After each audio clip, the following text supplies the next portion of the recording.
ফরিদপুর শহরের গোয়ালচামট এলাকায় অবস্থিত শ্রমিক বিক্রির হাটের অস্থায়ী বিভিন্ন আবাসিক হোটেলে অভিযান চালিয়ে ১৯ জনকে আটক করে বিভিন্ন মেয়াদে সাজা প্রদান করা হয়েছে। সাজাপ্রাপ্তদের মধ্যে ১২ জন পুরুষ ও ৭ জন নারী রয়েছেন। বৃহস্পতিবার দুপুর থেকে বিকেল পর্যন্ত এই অভিযান পরিচালনা করেন জেলা প্রশাসনের ভ্রাম্যমাণ আদালত। স্থানীয় এলাকাবাসী ও প্রশাসন সূত্রে জানা গেছে, শহরের গোয়ালচামটের বিদ্যুৎ অফিসের সন্নিকটে কয়েক বছর আগে শ্রমিক বিক্রির হাট বসে। এই হাটকে কেন্দ্র করে সেখানটিতে গড়ে ওঠে বেশ কিছু দোকান ও আবাসিক হোটেল। এসব আবাসিক হোটেলে দিনের পর দিন নারী ব্যবসা চলে আসছিল। প্রশাসনের তরফ থেকে একাধিকবার এসব হোটেলে অভিযান চালিয়ে অসামাজিক কর্মকাণ্ডে জড়িত থাকায় নারী পুরুষকে সাজা প্রদান করা হয়। প্রশাসনের তরফ থেকে ব্যবস্থা গ্রহণ করা হলেও থেমে থাকেনি এসব আবাসিক হোটেলগুলোতে অনৈতিক কর্মকাণ্ড।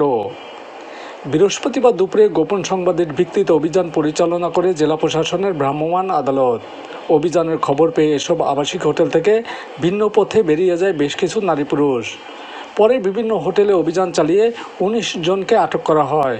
হোটেলে অসামাজিক কর্মকাণ্ডের কথা স্বীকার করায় ১২ জন পুরুষ ও ৭ জন নারীকে বিভিন্ন মেয়াদে সাজা প্রদান করা হয়।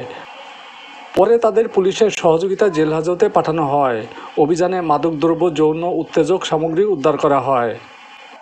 ফরিদপুর জেলা প্রশাসনের উদ্যোগে আজ ১২ই মার্চ ফরিদপুরের কিষানহাটা এলাকায় ক্ষণস্থায়ী যে সকল আবাসিক হোটেল আছে এই হোটেলগুলোতে অভিযান করা হয়।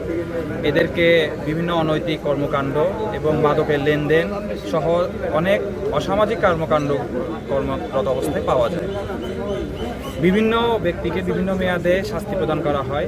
এছাড়া এখানে যে সকল দোকানদার আছে যারা অবৈধভাবে বিভিন্ন রকমের পণ্য বিক্রি করে তাদেরকেও শাস্তির আওতায় আনা হয়েছে। আমাদের অভিযানে ১৯ জন ব্যক্তিকে ধরা হয়েছে মাদক সহ বিভিন্ন অসামাজিক কর্মকাণ্ডে লিপ্ত অবস্থায়। এদেরকে বিভিন্ন মেয়াদে জেল এবং অন্যান্য অর্থদণ্ডের মাধ্যমে শাস্তির আওতায় নিয়ে আসা হয়েছে। সামাজিক নিরাপত্তা এবং সামাজিক শৃঙ্খলা বজায় রাখার স্বার্থে এ ধরনের অভিযান ভবিষ্যতেও চলমান থাকবে।